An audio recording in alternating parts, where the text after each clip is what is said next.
la procédure toute simple. À la fin du mois, le comptable, ce qu'on appelle vulgairement, entre guillemets, fait les fiches de paye. Mais quand on dit il fait les fiches de paye, ça veut dire quoi? Ça veut dire qu'évidemment, il rentre les données concernant ce qui s'est passé dans le mois pour vous, d'accord? Et il enregistre les écritures de tout le personnel. On est bien d'accord? Et ensuite, on va dire, par exemple, ça, il fait ça la dernière semaine du mois, vous êtes d'accord? Ensuite, on va dire que le premier du mois, il fait partir un virement de ce qu'il vous doit sur vos comptes, on est bien d'accord? Et après, il va payer aux organismes sociaux, et après, il va payer à l'opposition. Vous voyez, ce n'est pas fait en même temps le même jour. Pourquoi? Tout simplement parce que les oppositions sur salaire sont à verser, par exemple, le 5 de chaque mois. Par exemple, les charges sociales sont retirées tous les 15 de chaque mois. Par contre, le paiement des salaires aux salariés, il est fait, par exemple, le 1er ou le 2 de chaque mois.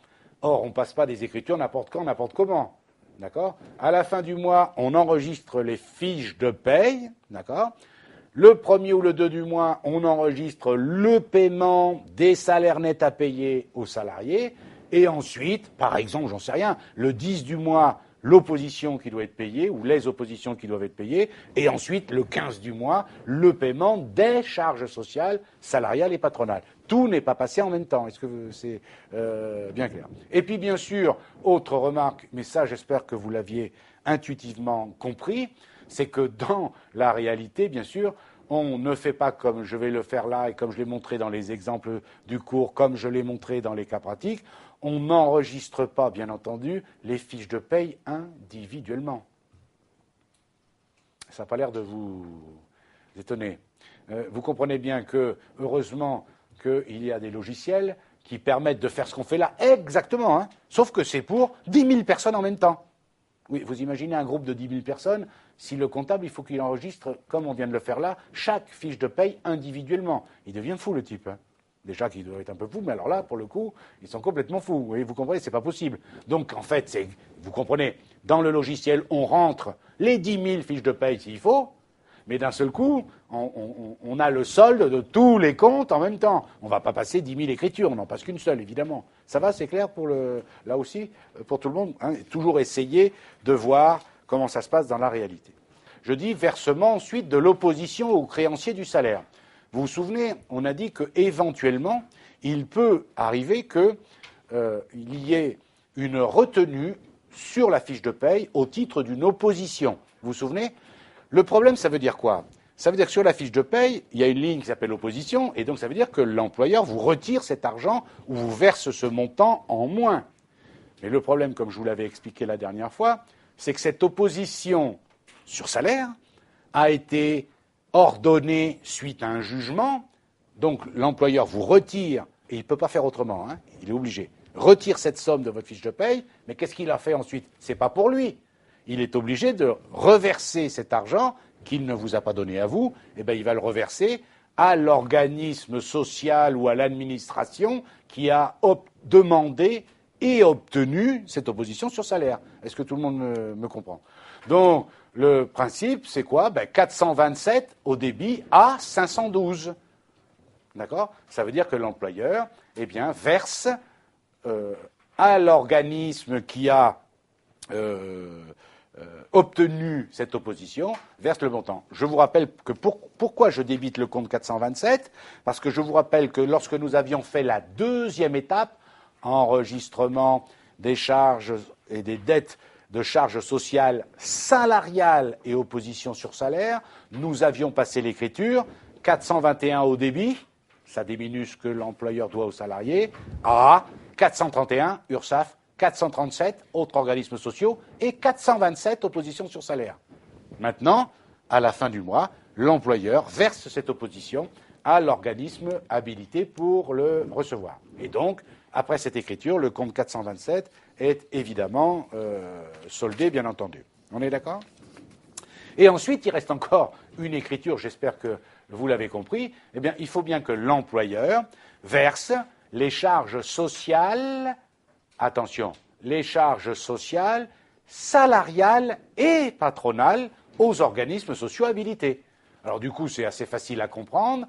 L'écriture, qu'est-ce que je fais? Eh bien, je solde les comptes de dette que l'employeur avait envers la Sécu, les organismes sociaux, les impôts, par le 512 banque. Et donc, je débite 431, 437, 447 à 512. Et bien entendu, sécurité sociale pour la part salariale et la part patronale. Est-ce que tout le monde est d'accord? C'est-à-dire que là, l'employeur paye les deux en même temps. Écoutez bien, il faut que ce soit bien clair. Je vous ai dit la dernière fois que sur une fiche de paye, d'accord, il y a au départ, dans la première colonne, les intitulés des différentes charges.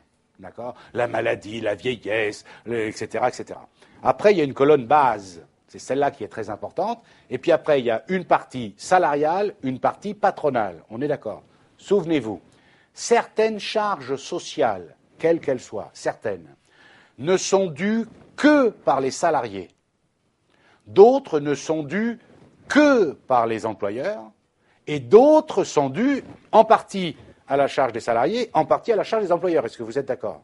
D'accord? Donc, ça veut dire qu'à un moment donné, dans le compte 431, dette envers la sécurité sociale, eh bien, à l'intérieur, qu'est-ce qu'il y aura? Les dettes de sécurité sociale de la part salariale, plus les dettes envers la sécurité sociale de la part patronale. Autrement dit, par exemple, vous devez comprendre que, je ne sais pas, moi je vais prendre, je ne sais pas, la vieillesse de la sécurité sociale par salariale et par patronale. Eh bien, l'employeur va verser les deux en même temps. Il ne va pas changer d'écriture alors que c'est la même nature de charge. Par salariale, par patronale, hop, les deux en même temps, bien entendu. Ça va, c'est clair pour tout le monde? OK? Donc, après, d'ailleurs, cette écriture, vous devez comprendre que les comptes de dette liés aux charges sociales, salariales et patronales, c'est-à-dire 431, 437 et 447, sont soldés. Alors, bien sûr, ici, à titre pédagogique, bien sûr, j'ai séparé les écritures concernant le paiement des salaires, de l'opposition sur salaire et du règlement des charges sociales, salariales et patronales. Je les ai séparées. Pourquoi? Parce que dans la réalité, tous ces paiements ne s'effectuent pas en même temps. Est-ce qu'on est d'accord? Encore une fois, on reprend le schéma, la procédure toute simple. À la fin du mois, le comptable, ce qu'on appelle vulgairement, entre guillemets, fait les fiches de paye. Mais quand on dit il fait les fiches de paye, ça veut dire quoi? Ça veut dire qu'évidemment, il rentre les données concernant ce qui s'est passé dans le mois pour vous, d'accord? Et il enregistre les écritures de tout le personnel. On est bien d'accord? Et ensuite, on va dire, par exemple, ça, il fait ça la dernière semaine du mois, vous êtes d'accord? Ensuite, on va dire que le premier du mois, il fait partir un virement de ce qu'il vous doit sur vos comptes, on est bien d'accord? Et après, il va payer aux organismes sociaux, et après, il va payer à l'opposition. Vous voyez, ce n'est pas fait en même temps le même jour. Pourquoi? Tout simplement parce que les oppositions sur salaire sont à verser, par exemple, le 5 de chaque mois. Par exemple, les charges sociales sont retirées tous les 15 de chaque mois. Par contre, le paiement des salaires aux salariés, il est fait, par exemple, le 1er ou le 2 de chaque mois. Or, on ne passe pas des écritures n'importe quand, n'importe comment. D'accord? À la fin du mois, on enregistre les fiches de paye. D'accord? Le 1er ou le 2 du mois, on enregistre le paiement des salaires nets à payer aux salariés. Et ensuite, par exemple, j'en sais rien, le 10 du mois, l'opposition qui doit être payée, ou les oppositions qui doivent être payées, et ensuite, le 15 du mois, le paiement des charges sociales, salariales et patronales. Tout n'est pas passé en même temps. Est-ce que c'est bien clair? Et puis, bien sûr, autre remarque, mais ça, j'espère que vous l'aviez intuitivement compris, c'est que dans la réalité, bien sûr, on ne fait pas comme je vais le faire là et comme je l'ai montré dans les exemples du cours, comme je l'ai montré dans les cas pratiques. On n'enregistre pas, bien entendu, les fiches de paye individuellement. Ça n'a pas l'air de vous étonner. Vous comprenez bien que, heureusement, qu'il y a des logiciels qui permettent de faire ce qu'on fait là exactement, hein, sauf que c'est pour 10 000 personnes en même temps. Oui, vous imaginez un groupe de 10 000 personnes, si le comptable, il faut qu'il enregistre, comme on vient de le faire là, chaque fiche de paye individuellement. Il devient fou, le type. Hein. Déjà qu'ils doivent être un peu fous, mais alors là, pour le coup, ils sont complètement fous. Vous comprenez, c'est pas possible. Donc, en fait, vous comprenez, dans le logiciel, on rentre les 10 000 fiches de paye s'il faut, mais d'un seul coup, on a le solde de tous les comptes en même temps. On ne va pas passer 10 000 écritures, on n'en passe qu'une seule, évidemment. Ça va, c'est clair là aussi, pour tout le monde, hein, toujours essayer de voir comment ça se passe dans la réalité.